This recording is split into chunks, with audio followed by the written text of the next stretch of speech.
I think like Millennium, they're not a bad team, but they are not stable. They can play or really good or really badly, and if they fall behind, then they don't know how to come back as a team. Welcome back to day 2 of Super Week. I'm Joe Miller, and joining me at the KottenX is my favourite support, both on and off the rift, Mr. Marcin Deficio. Lunga, how are you doing? I'm doing pretty good. That's good to hear. Now, let's take a look at the standings because we're halfway through Super Week. And some things have changed, including SK Gaming now sitting pretty at the top at 16-10. And if SK wins their second game today, they will clinch that first place finish. In second is Fnatic at 15-11. And in third, we have a three-way tie. Alliance, Gambit and ROC all at 14-12. However, Alliance play Gambit tomorrow, which should help break up that tie a little bit. And in 6th place, we have Copenhagen Wolves with 12 wins and 13 losses, and they play later today. 7th place, Super Hot Crew, 10 wins and 17 losses.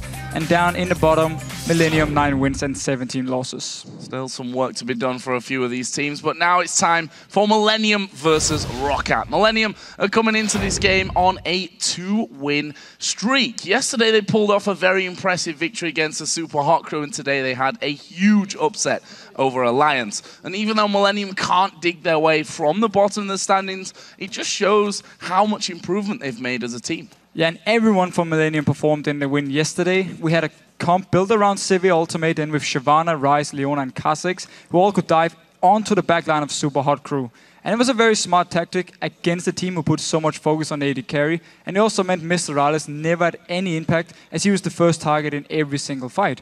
And from earlier today, in the game against Alliance, we have to highlight KottenX. He had such a great performance on KottenX. His early game was shut down, but once it came to team fights, he punished Alliance for splitting up and always managed to find kills on taps or Nif in the back line. And just like the match against Super Hot Crew, everyone was performing for Millennium. Great hooks from Jree in the mid game, and Kerp was a real monster on Xaxus.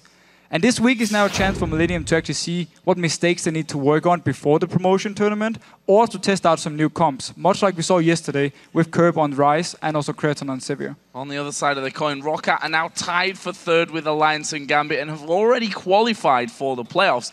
But Millennium could still beat them here and make their seeding more difficult. However, yesterday ROC also had a strong game, coming out with a win against the Super Hot Crew.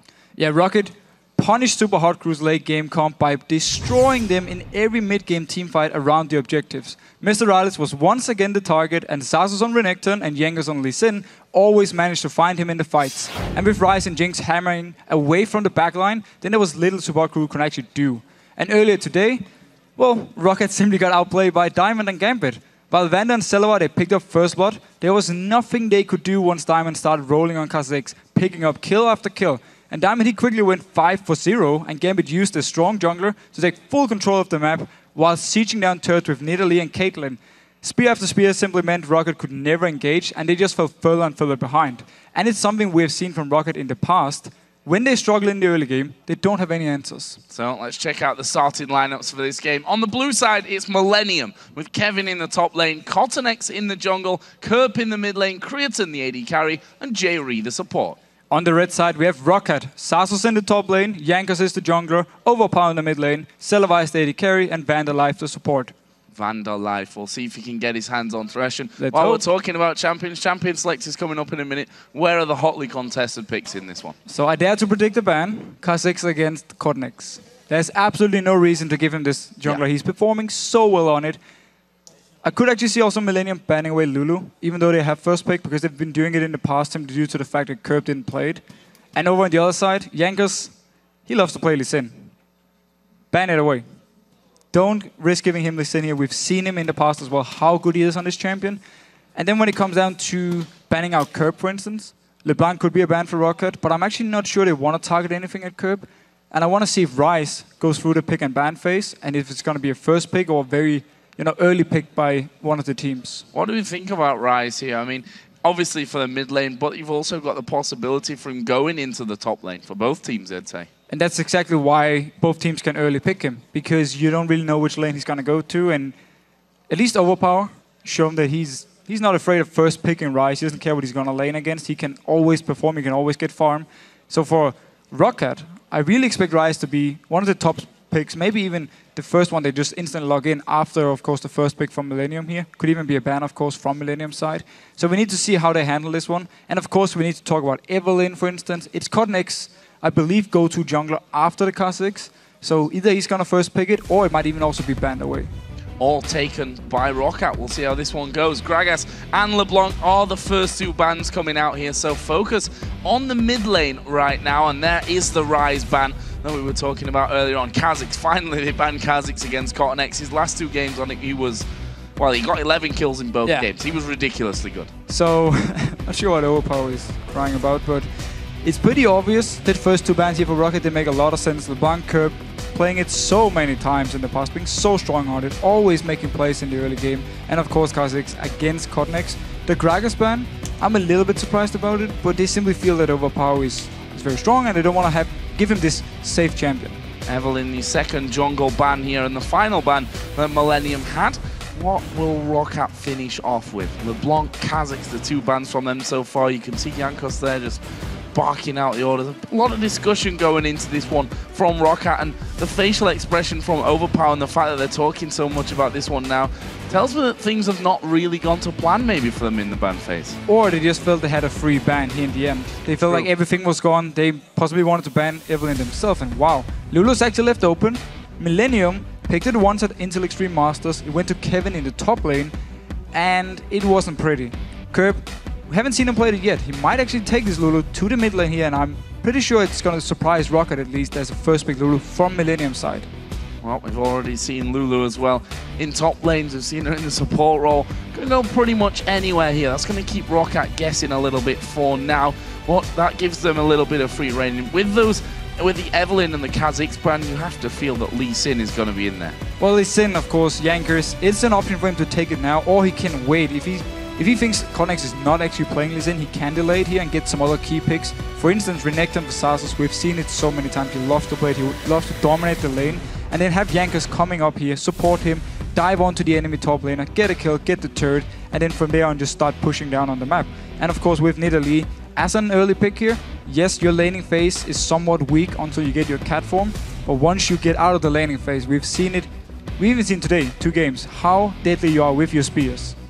On the other side then, Shyvana taken, which all but makes it definite that Kerp's going to play that Lulu in the mid lane. Of course, it still could fall to Jree. Yeah. He himself plays a little bit out of the ordinary, I think we can say, in terms of support picks. A couple of zillions in there. Blitzcrank, of course, we've seen him play today.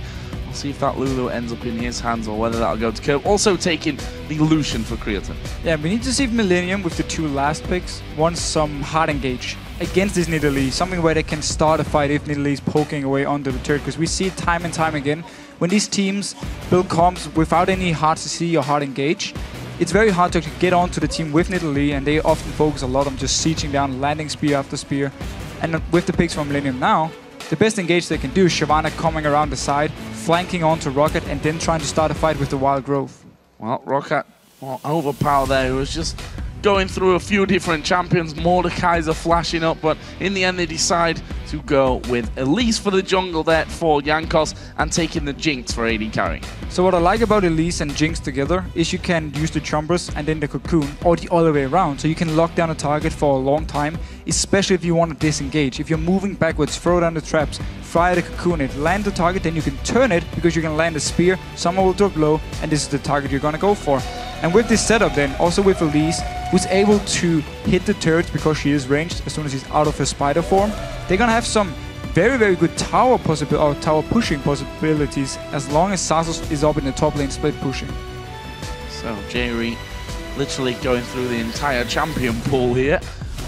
Blitzcrank was the choice from earlier on today, played Leona yesterday in their win against the Super Hot Crew. And actually they are going to be taking Wukong here for the jungle, and Leona will fall in the hands of Jree again. So, just as we talked about here, they needed hard engage. Millennium, of course, they were perfectly aware of this, locking in 2 of the best you can actually have. Wukong, of course, stealth in, jump, cyclone around, just knock up people here. Leona, one of the best supports, if not the best support at starting fights. So, a lot of engage now onto Millennium's side. A very, very strong lineup here from them. As long as KottenX, as long as Kevin up in the top lane can survive, he's one-on-one against Xaxus. This lineup here, good laning phase, good jungler who needs level 6 for the full-on strong ganks here, but still before level 6, he can still come in here and do something good damage onto Wukong early on. So Millennium's lineup all around very, very strong, and they scale so well also into the late game. On the other side then for ROC, they're looking for their support in this one. Vander currently sat with Morgana, and that Black Shield certainly can be very, very useful, especially for the Leona. And it's really fitting in with the whole combo of, we are gonna siege down your turrets. When you try to engage, we're just gonna run. Kite backwards all the time, land few spears, land some either the traps or land a cocoon, and then once someone goes low from Millennium, we turn the fight around. And that, again, the whole combo here from ROC is relying on the fact that Black Shield is going to be applied when Leona tries to engage or when Wukong jumps in to make sure a key target is not going to get locked up. And also, they need to win the laning phase, because if they fall behind with this, where's the wave clear? Morgana is not going to max the Tormented Soil. Of course, Jinx, very weak or very risky wave clear because you have to go in and auto-attack the minions all the time. And Nidalee, you're not going to be able to just jump in cat form, clear the wave, as long as Millennium are actually sieging onto you. So ROC here, they need to win the early game. But if they do, if they get a lead, they can start sieging around. And it's going to be very hard for Millennium unless they feel confident enough just engaging straight onto them. And ROC themselves have had a few problems with the early game. They seem to have sorted that out recently, but again, they've not found a consistent level. They're winning a game here, losing a couple, winning a game, losing one, and they needed that consistency. Well, again, ROC is like every single European team at the moment. That's like, true. Win one, lose one, win one, lose one here. But every time ROC is losing, it's also because always because the early game goes completely wrong. Someone from the other team goes completely ham, and boom, ROC had 0 answers. And the fact is that Millennium, for the first time this season, have 2 wins in a row. A little bit late to do it, but also you might say peaking at the right time here. We're going to have a look at your voting from lolesports.com and check out exactly what you guys think is going to happen in this match. 80-20 in favor of ROC. Now, if you look at the table, you might say justified. If you look at the results, it's a big amount for ROC. Well, again, ROC, they will be the favorites here, but I actually think Millennium got a few extra votes here because they have been winning 2 games in a row. So they have been playing better. KottenX is coming in here showing some great energy, great early aggression as well. So this Millennium team, even though they're bottom in the standings, you cannot count them out. So here we go then, in-game Millennium versus ROC. Can Millennium pull off another upset? They've already beaten both the Super Hot Crew and Alliance in Super Week here, and sadly for them, they can't get themselves out of that last position, however well they do, but it's all about looking forward to the future and getting some more experience with that new man, KottenX. Exactly, it's just about playing now, it's about doing the best you can and then go back and rewatch these replays, use them to fix whatever mistakes you had so you can sort them before the relegation, where you are most likely going to face either Cloud9 or NIP by the looks of it, seeing as they will not be able to choose their own team from Millennium as they are the bottom team. And the dream of a 6-way tie is still possible. Millennium have to win this game to keep that one going. I know a few of you guys on Reddit are following that one very, very closely. So far the game's going in the right way. But currently, Millennium set with a line. Millennium themselves have gone for a couple of early invades so far this week. Yeah, and they actually also used to do it even before the changes here to the trinkets. They were always a team to start something. It seems for now, both teams are happy just waiting it out, and it looks like standard lanes. And if you then go through the lanes here, top lane, we see it so many times. Shyvana against Renekton with Ignite as well to the teleport actually of Shyvana here. So Renekton needs to have the full pressure, needs to win the laning phase. And then Jankos here, one of the best junglers in the game at diving because he's having this Elise where he can always repel up and reset the tower aggro. So he needs to go up here and punish Kevin for picking teleport and for having a weaker laner. We can see that the start looks fairly tame. Millennium starting off with their blue buff. Kevin going to give KottenX a bit of help there, and the duo lane of ROC helping off Jankos get his blue buff starting, and then they're going to head down into this lane to face off against Creaton on Lucian and Jree on Leona. What do we think to this lane overall, this duo head-to-head? Well, we've talked about it a few times, especially yesterday, where Leona against Morgana. In the laning phase as Leona, you do have some chances to actually outplay the Morgana, because if you send the blades onto them, you bait out the Black Shield, and then you switch target and stun the AD carry instead of the person, or if Vander Black shields himself, you stun instead onto Jinx, and that's where you can set something up. So you need to bait out the Black Shield, turn all the CC around, and then you fully engage onto whoever you actually stun. And that's the way you can play as Leona in the laning phase, but it's very hard to do. And coming out of the laning phase, it's where Morgana with the Black Shield will shine, because it's easy for him to predict when is the engage gonna come. And Vander putting down constant harassment there, stood right up at the front, allowing Celaver complete freedom to be farming there in that lane. And he's going to throw this minion wave straight onto the tower. KottenX has already done that blue. He's now on the bottom side of his jungle doing his red buff, which with the help of that smite he'll get done pretty quickly. Mid lane, Kerp on Lulu versus Overpow's Nidalee. What do we think to that one? Well, again, Nidalee early on, she needs to get the level 6 before she can really start wave clearing. She doesn't provide any CC, and her damage is very low.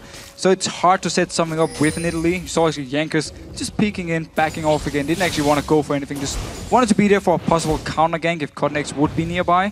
So yeah, Nidalee just needs to farm here early on, where Kerp, of course, he needs to punish the Nidalee. He needs to deny her CS. He needs to maybe even try and force her completely out of the lane. So far, not really been able to do that. It does have a slight edge in terms of the farm, and Overpow, you can see actually just hitting a level 4, but yeah, indeed, Kerp has got the rest of this wave to farm himself freely as it pushes towards him. Meanwhile, top lane, we know how much of a problem these Renektons can be in the early stages. Kevin so far is quite happy to let that wave push up as far as possible. Kevin early on here actually keeping up in CS fairly well, but it's just the first few waves. They don't matter too much, because it's here Renekton in these levels all the way up to like level 9, 10, 11. He's gonna be the strong champion. He's gonna try and just deny CS actually from Shyvana here. So we got kind of mixed around lanes compared to the mid lane, where it's Millennium who's supposed to win it. So let's see if both of them can actually win their lanes 1v1, or they need some jungle help.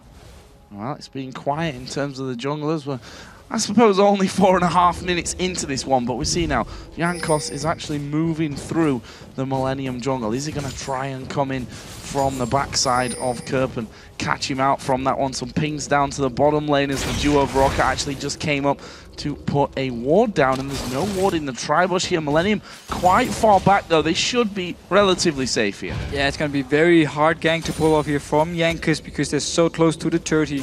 Diving so early on a dual lane is very, very risky, so I don't exactly expect him to go under the turret. But maybe he was just trying to force away a summoner in case the binding had landed from Vander. And especially a duo lane that has so much CC in there with Jree. And in the end, actually, Jankos did decide, nope, not going to be able to do anything there. Recalls off to base and will come back out with Boots of Speed. So let's have a look around the map then. We see that KottenX staying fairly quiet in this one. Did have a look towards bottom earlier on, but it's been mostly about farming since then.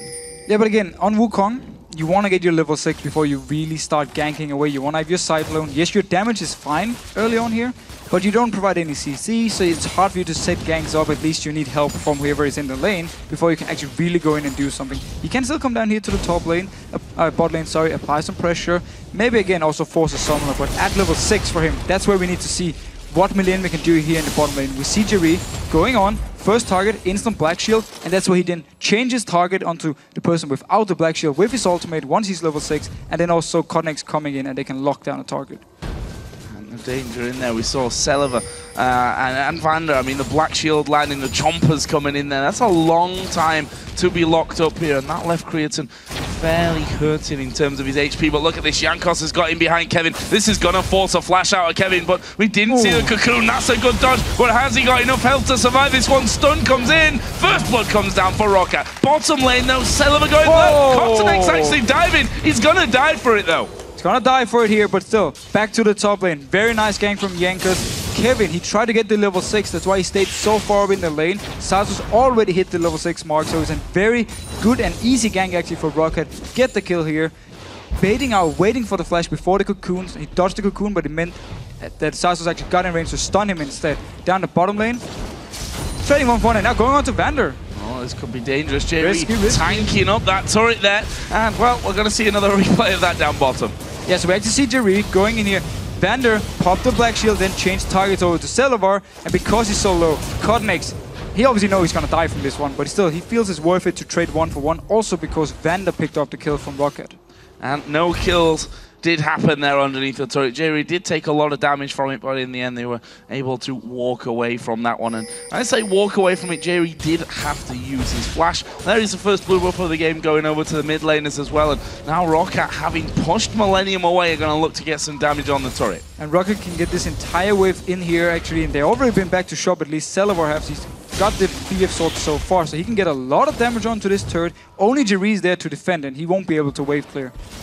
No wave clear at all with that Leona, and that means Celaver with that minigun on just going to strip through the health of the turret. They might even get it with this wave, you know.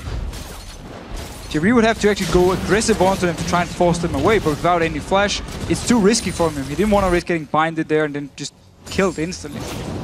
So back to top lane. Kevin having to come a little bit further off his turret than before, of course, did go down to that first blood that went over to Jankos on Elise. He's coming back in with the chain vest and got himself a ward as well. It's going to last him a little bit longer and give him early warning as to when Jankos comes around next. KottenX, red buff, already level 6, ultimate is ready, the flash is gone, so of course he needs to be able to stealth in and then jump towards them and then activate Cyclone. He won't have the flash to get some extra distance here, but this is where we can see him set up some very, very strong ganks. Also combined with Wild Growth from Kerp, double knock up here for whenever they actually decide to do something. And speaking of Kerp, he has now started to work that CS advantage in his favor, 77 to 61. A ROC thinking of a dragon here. See, Overpow going to have his lane pushed against him. Jankos was there, the duo was around as well, but there's actually a ward in the back of it. But look at Wukong's position, they may try and come in. Yeah, Kerp just staying up here, actually baiting out. He wanted Jankos to go aggressive onto him so Wukong could join in here and they could actually turn the fight around. But nothing happening here. Jankos staying safe, don't want to risk anything. KottenX did have full vision there of Jankos, and I think was thinking about, do I go in, do I stealth in there and have an attempt at getting the kill. Right now, though, the wards are coming down around the dragon area. We saw the pinks from ROC. Question is, are they feeling secure enough to think about starting off the dragon? Well, I like at least the fact they put up these 2 early pink wards, because with Elise, you can actually start the dragons early on. Yes, here in 4.4, your damage onto the dragon is nerfed, but still, combined with either the help from the mid lane or the AD carry, you can still easily take it. But Jankos needs to be careful. Oh, there's a stealth going in. Actually, Wild Growth, and Jankos flashes away before KottenX could hit his ultimate. Didn't get the knock-up from it. Yes, Jankos has to use his flash, but 2 ultimates burned from Millennium. Yeah, 2 ultimates down. Instantly Rocket now going towards this dragon. Pink ward there, they just cleared the ward, so they should be able to pick this one up. Or will Millennium try and fight? There's no ultimate on Wukong or Kerp. Kevin does have his teleport back off cooldown as well, and ROC seeing Kerp coming in, seeing Jree from the bottom side, decide probably not the best idea to kick this one off, but they are going to try and bring Millennium into this. It's a bit of a pincer movement that would have to be pulled off. The dragon now going very, very low, but there is the peel away. Jankos going off to the top side. There is the Zenith Blade landing. Vander going to get everything thrown at him, but it's flashed away. The culling comes through. It's actually KottenX that picks up the kill there in the end. 1 for 0. Can Millennium take dragon? Couple of men low there. And Rocket actually decided to split up here. A few members went for Kerp, who was kiting them away, and then they engaged onto Vander, picked up the kill. And one thing we need to remember with Nidalee, in a straight-up fight, she's not very strong. She needs to land the poke before the fight starts, otherwise she won't actually bring too much. That big hit of damage onto one person, then diving in and just hoping that they don't turn around and focus. You've got the Chalice and a single Doran's Ring at this point. So he once again gets forced underneath his turret here and tries to claw some of that CS deficit back. 101 to 77. The Athene's Unholy Grail is already done here for Kerp, and he's just about to come back into that lane. But still also, very good job by Millennium actually staying around. Knew they could stop this dragon. They didn't just give it up for free despite having 2 ultimates gone. So they knew also with Rocket tanking the dragon, of course, and with the Nidalee pick, they could go in, pick up a kill, and they didn't actually risk anything because the only reason they engaged was because Vander was split from the team. So it took an easy kill, stopped dragon. So very nice play. There is that pink one finally removed from the map by Millennium. And actually, they're going to set themselves a little bit of a trap here. Vander is coming across from the side, and he will put another ward down around that one. Dragon, of course, wasn't done, so that is the next target for both of these teams. Keep your eye on Kevin there in the top lane. As I said, his teleport is ready to get him involved should a fight kick off. Yeah, but if he teleports away, his turret will go down for sure. Of course, it's going to go down anyway, but as long as he can delay it for a few minutes, it's still a win for Millennium here. But if he teleports down to Dragon, the turret is gone, and Xaxus might even push all the way down to the next turret. There's a bit of a support ward battle down where that pink ward was placed by Millennium. And they have, in fact, cleared that one out. Dragon still standing here, and you can see how both of these teams, how much they want to get that Dragon going, and are now going to remove that pink ward that Millennium put down just a little bit earlier on, meaning that Millennium are going to have to push a little further. They do have one at the back of the Dragon pit itself, so they still have vision on whether Rocket are doing that or not. The Rocket were just waiting for the chance to actually start it. Again, with Elise, you can take it very fast. That's why they continue to stay around. Now they're actually starting to push already very early on, but simply due to the bottom tower already being gone, and them playing this siege combo, they can start now early on here. They need to be careful. Teleport behind him. KottenX is coming in as well. Is he going to go? Cyclone will come in here. Celaver getting locked up. Flashes away the Dragon going in as well. And that is Kevin picking up a single kill here for Millennium. So he gets a kill here. His top turret is going to be gone. The blue buff is gone. Millennium, though, pushing on to this mid turret. The minions are coming in for them here. Can't actually take it because the wave 3 on Rocket side is very, very weak. A little bit cautious about doing that one. They want to get this turret out of the way. Jankos is moving in from the side though, and that means that that turret does stay safe. For Millennium start off the Dragon fight. Will they be able to pick this one up before the team comes in? Super Mega Death Rocket is going to land onto KottenX. Not enough to take him down. The rest of the team are taking a bit of damage. Kerp actually going to be jumped onto. Uses a wild growth on himself. Dragon does go over to Millennium, but there's the kill. Jankos getting locked up. Are they going to keep chasing? Overpow has to jump over the wall there. KottenX's clone is the one that actually gets caught up in the dark binding, but Xaxus is chasing from the backside. Jree at half HP just saunters on away. So Millennium managed to pick up the Dragon here, but it's a bit of a split decision for them. After they won the team fight or picked up the one kill, some of them were pushing mid lane. We had Kevin moving up towards the top lane and backing off, and then they delayed going towards the Dragon. They could have rushed it with 5 men, instantly picked it up for free here. Instead, they gave up a kill, and now Rocket getting a lot of damage onto this mid turret. And a lot of damage will result in the kill. Kevin trying to get them away, but they knew that they didn't need to be scared of that one. But Xaxus and Jankos had come around from this one, and well, they've got that top, middle, and bottom outer turrets now. That leaves them 3-0 in turrets ahead, and therefore they've got that gold lead in as well. And this is going to make it harder for KottenX to engage onto Rocket, because if they decide to group up, push down towards Millennium, get some wards around the Wraith camps, around the Wolf camp from them, so they can spot him out coming in from the side, they can just start sieging away with full vision and then back off if they see him actually move around in the flanks. So the fact they got all these 3 outer turrets down means for Rocket they have all the chances, as long as they have proper wards, to set up a good siege. There was the blue buff camp finally cleared out. That, of course, was stolen away just a little bit earlier on. Kevin's going to have a bit of time to get some farm back. If you look at his farm total here, fallen way behind Xaxus. As we'd expect, Kevin only just now hitting level 10. He's at 105 to the 142 CS that Xaxus has built himself up there. Well on his way to becoming dangerous. Got that Tiamat in there with a Negatron Cloak. Some Fire Cape done on the other side though for Kevin. That'll give him a bit more confidence in that lane against Xaxus now. But look here, he's actually already being able to fight against him just because he got the early armor now, doing a lot of good damage onto Xaxus. And Shyvana will be outscaling him. It's just a matter of time before Xaxus is forced to either just try and defend by his own turret or actually move away from this lane, because Kevin will just bully him out of it.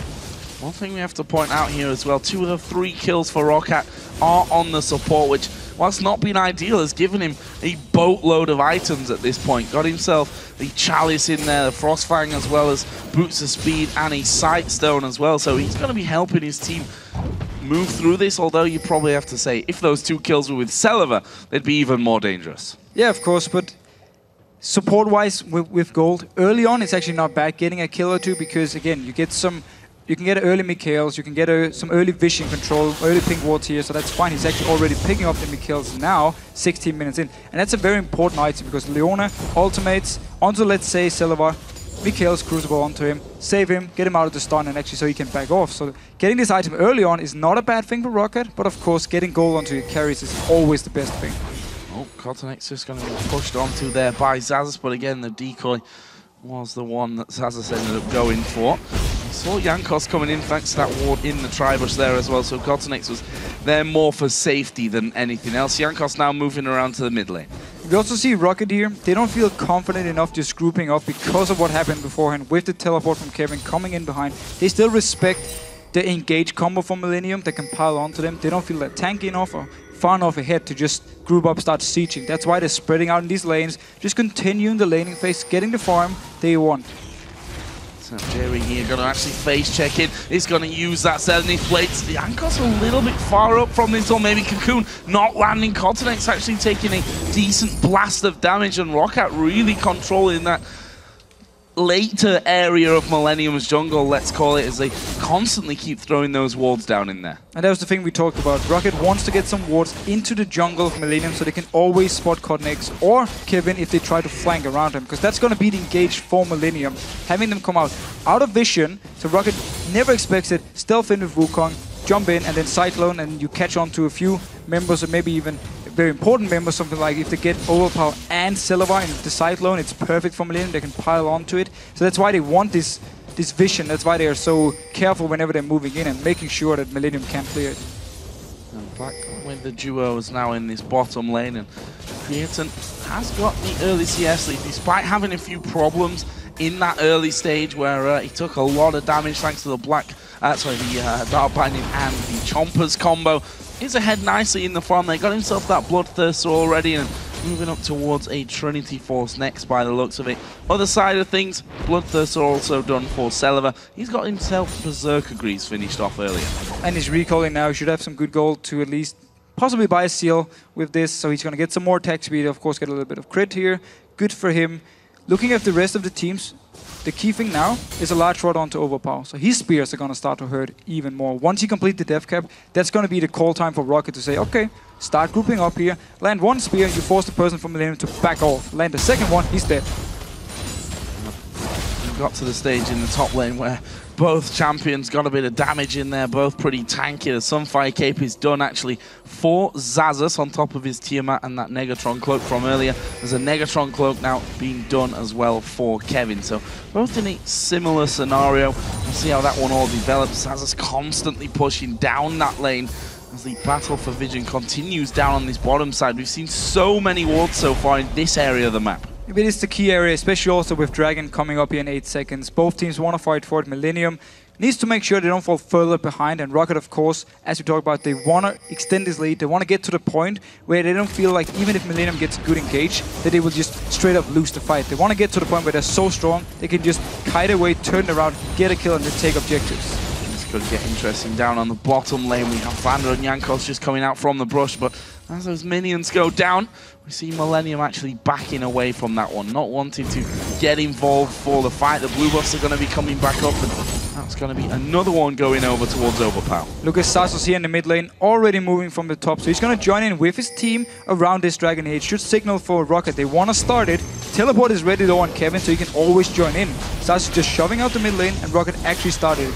Dragon down to half HP. Can Millennium come across and try and steal this one? No, they can't. Not quite. Rocket pick themselves up. Their first Dragon of the game. One of two only, of course, at 20 minutes and 40 into this one. But it extends Rocket's healthy gold lead. Yeah, and all the wards they use so much gold on to get down here around this area actually paid off, because they got the Dragon. Xaxus, again, with a good move. This is what you can do when you have full control of your lane. You can push it down, then start moving in, and therefore create an advantage for your own team. And now, returning to the top lane, he's just going to push it down once again. And it also means for Kevin, if he teleports away to set something up, then Xaxus will stay and get some damage on his turret. Kevin actually just coming in there halfway down the lane and stopping that big wave as it goes through. And so much a healthy damage. bit of farm. But we see Kevin wandering over on the top side. He may just be forced to use his ultimate here. Actually gets that burnout running, which of course is going to keep him very, very quick. And there is the ultimate. Has to just dive over the wall. Didn't want to get caught out. Didn't want to get caught out here, but Overpow going up to the top lane, and then with the Rocket bot lane recalled. Actually a turret now, because KottenX was down in the bot lane. So Millennium getting some objective gold here. The first turret of the game. So nice pickup.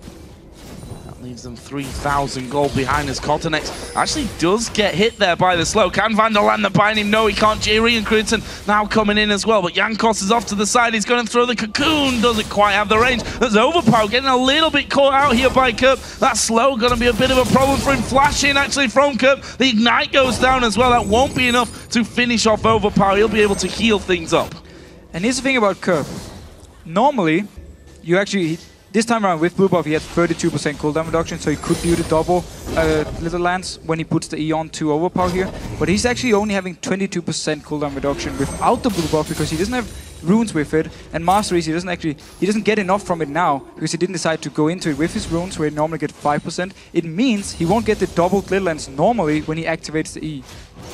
Which is a bit weird, because normally Lulu, you want to get to this, I believe it's 28% or maybe it's actually 30%, and then you get the doubled little lance on your E. Now we see that the damage once again coming across towards Overpow. We had Jree waited on the top side as well, so possibility to get in there for a bit of action. Meanwhile, down on the bottom side, ROC have pushed up this bottom lane once again. And there is the culling used by Creaton just to clear out any danger. And look here how Millennium are actually moving around. Staying with as a group with these three members, just having Creaton down at bot lane, wave clearing, so they don't want to risk being caught up because they know Rocket is having everything warded in this area here. And if they split up, it just means for Rocket they can walk in your jungle, find you and kill you here. So Millennium is playing very careful, trying to defend every single lane. And now Deathcap onto Overpow. Let's see if Rocket decides to group up. He even bought a blue potion, so it should really mean we're going to group up now and start sieging. Seems like the logical thing to do. And Rocket actually, you see, as a team, if all five of them recalling from this one, so they're going to build up, buy exactly whatever they can here to think about pushing down some of these turrets. Actually, we did see also, once again, Xaxus really pushing heavily on this top lane, Kevin. And I have to come up and do that one. And Celaver now getting his last Whisper. I believe he's having like 1,000 gold to go back and buy it. Key item, Deathcap, last Whisper now, very, very strong moment for Rocket. This is the time for them really to go down and say, we are now strong enough. If you want to fight us, Millennium, we will beat you, even though you get a good engage onto us. So let's see here, Celaver actually running all the way down to mid lane. So it seems Rocket want to get some vision control about Baron and then start sieging down. And if they get a kill or two, they can then go up and take the Baron. Well, they have that vision control. A good sweep from Vanda will give them all of that vision. Is Kevin actually going to come through? Dark Binding does land onto him here. They're going to dive onto him as a team. There is a good solar flare coming out from Jree. Kevin did have to use his ultimate to go away. Jree probably saved his life there. And very, very good for them to actually force away the ultimate. It's one of the things Millennium can use to engage, and they instantly start the Baron here. No vision for Millennium, but they are pinging it, so they're moving up here. They know that this one surely is going down. The entire ROC team has disappeared from their map, and now we have actually KottenX coming in from the backside, gets hit straight away. He's actually stood on top of the pink ward there, and the super mega death rocket comes through. Overpow hits him with the spear as well, and there is the pickup coming in for Rocket. Can Millennium get away from it? Wild growth used onto Creaton, but he's gonna fall. That's horrible news for Millennium. Not only the Baron, but they're gonna lose so many men. Spear just flashing by Kevin, so close. Look at those flashing health bars. What is that? I thought that had actually landed onto him, apparently not. Now Kerp is trying to run away from Jankos, but here comes Overpow again. The spear not quite connecting for him, but Kerp's basically running into no man's land. He's going to try and, I was going to say execute himself, but he's buying time. Actually he's trying to run away and buy some time, but is he buying that much time? The rest of the team is actually pushing the inhibitor turret. There is the spear landing. Kerp's not going to get away from this one. Overpow gets that kill. Meanwhile, inhibitor turret did go down on the top lane. And look at the decision making from Rocket. Force away the ultimate from Kevin, instantly just start the Baron. As soon as KottenX shows up, they poke him down, force him to flash away. He couldn't join in, there was no smite from Millennium, so they pick it up despite 4 members actually trying to stop them, get the Baron, win the team fight, and instantly 3 members just start pushing down, take 2 turrets, and they also get a kill on Kerp, who was running around, being chased by Overpow and also by Jankos. So we saw in our last game, SK falling behind against a poke composition. They managed to come back into this game. What do Millennium have to do to turn it around? Millennium needs to get to the situation, or actually just wait for Rocket to push down. Hope someone like Xaxus is going to be in the top lane, so there are only 4 members pushing. And then just say, you know what?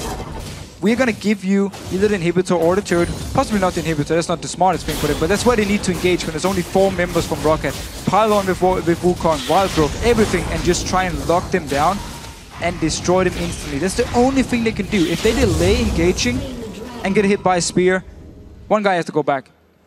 They can't engage. Need to wait for him to come back to base. Another spear, boom, nothing they can do. They need to just straight up engage. Otherwise, they're going to be poked down. 9,000 gold is the advantage for ROC. We see Kerp and KottenX there waiting in the brush.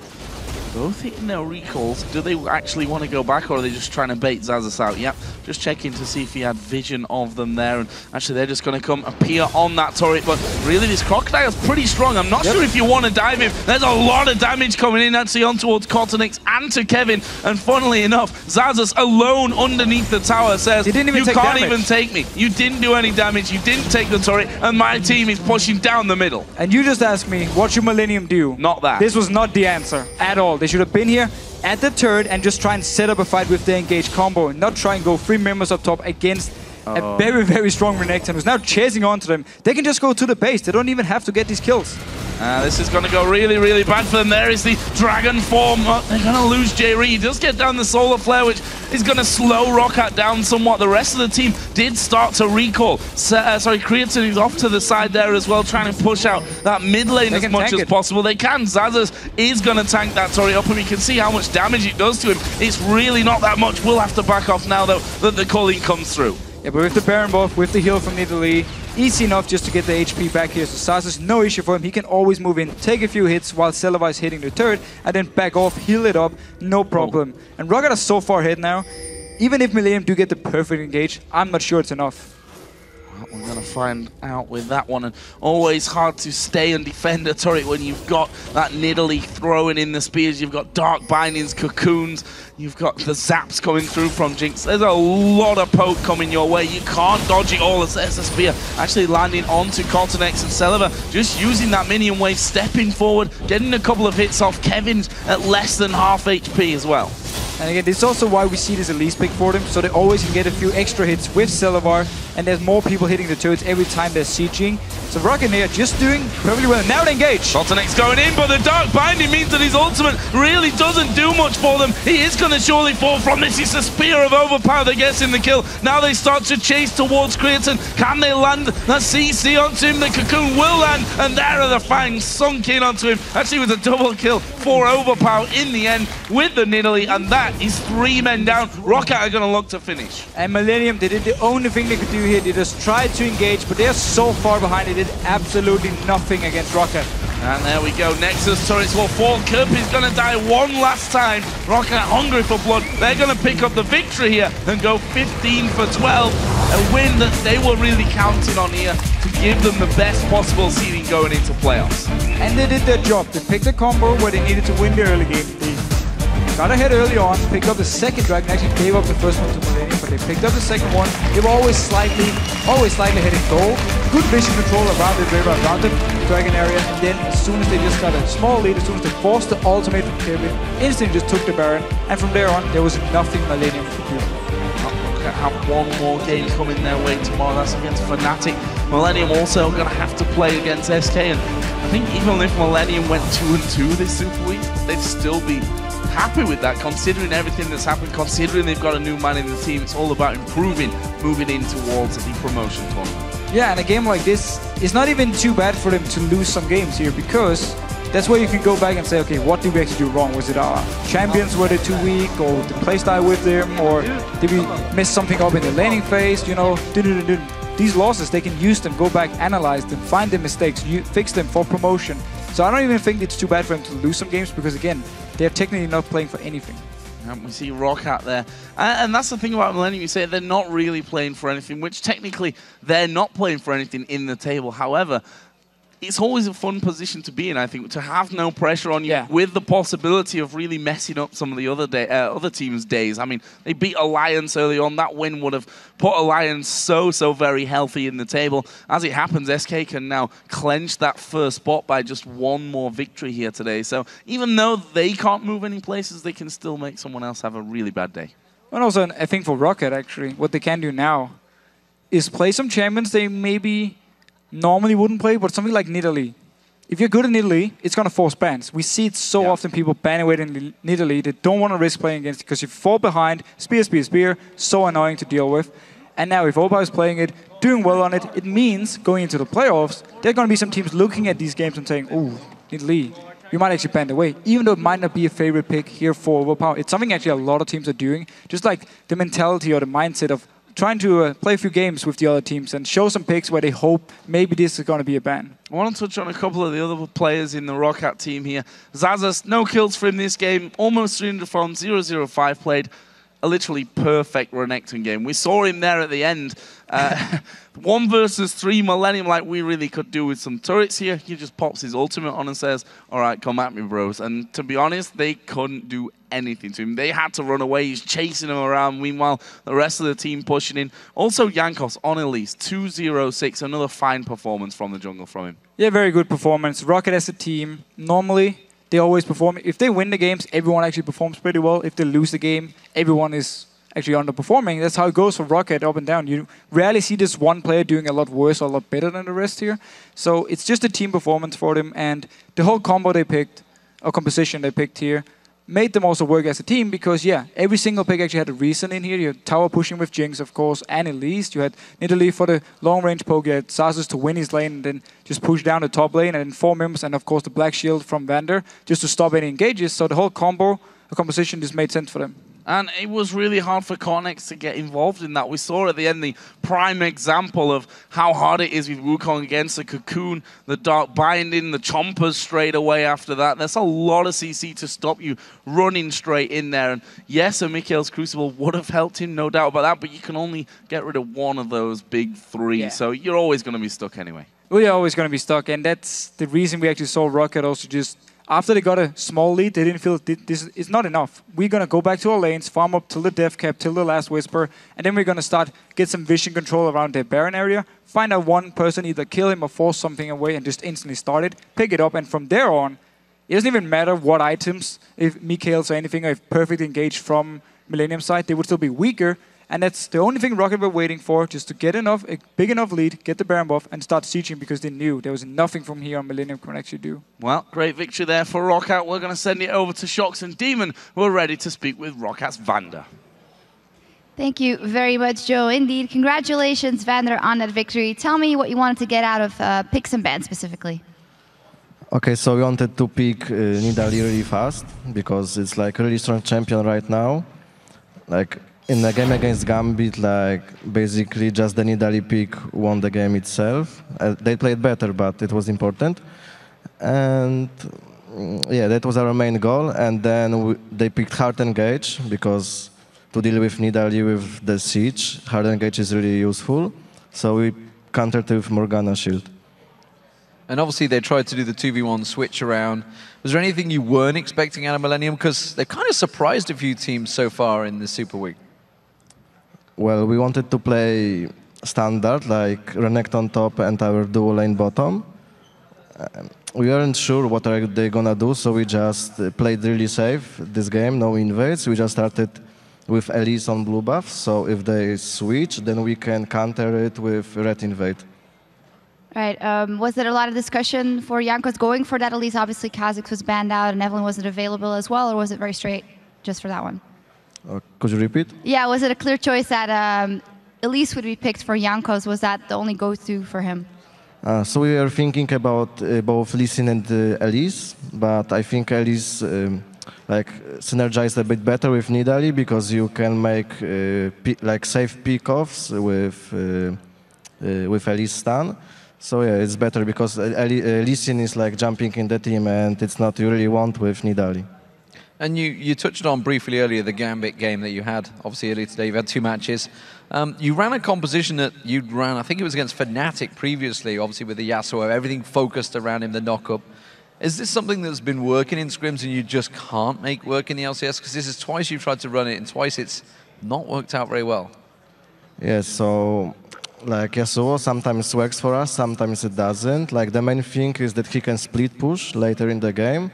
And he couldn't really do it against Renekton. Also, Kha'Zix was really fat, so if he roams and makes 2v2 somewhere in the map, it's really hard to deal with. So I think maybe Yasuo wasn't the best pick we could do there. We could pick like a bit safer champion like Orianna and just push the Nidalee back, clear the waves. But we decided to pick like more aggressive comp. We fall behind early, and then it's hard to engage their team. Important thinking about what went wrong in the previous games, because there are important games coming up as well, of course, next week and tomorrow for you guys. Can you kind of tell me how the season has been like for you? Because you guys came in here, of course, the first time for a lot of you playing professionally, having this as a full-time job. Tell me about how it's changed and how you want to keep hanging on to that. Yeah, so we started really great. Then we like played a bit worse. Now we are like starting to be back in the shape again, so it's a bit better than before. And yeah, like everything is great in the LCS, and I hope we do well in playoffs. Yeah, the Super Week's working out okay. You're currently, what, 15 wins, 12 losses now in the league. I think you're tied, or maybe you are in third place on your own. Playing Fnatic tomorrow, that's a big game, and it could be a decider in terms of going into the playoffs. You guys going to have to plan anything fancy for this one, or are you just going to go in standard and take it how it's been working so far? Well, I'm not sure yet. I think if we play just standard, we have a great chance to win. Like, I think it's even. I'm not sure if we are going to do something crazy or not, but if we just go standard, I think we have a great chance to win. Either way, it'll be a fantastic matchup. Congratulations once again. Thank you very much. Coming up next, SK Gaming will look to take a bout out of the Copenhagen Wolves team that has now secured a spot in the playoffs. And while the Wolves are hoping to improve their position with a win, a victory by SK will guarantee a first place finish. We'll find out what happens right after the break, so stay with us.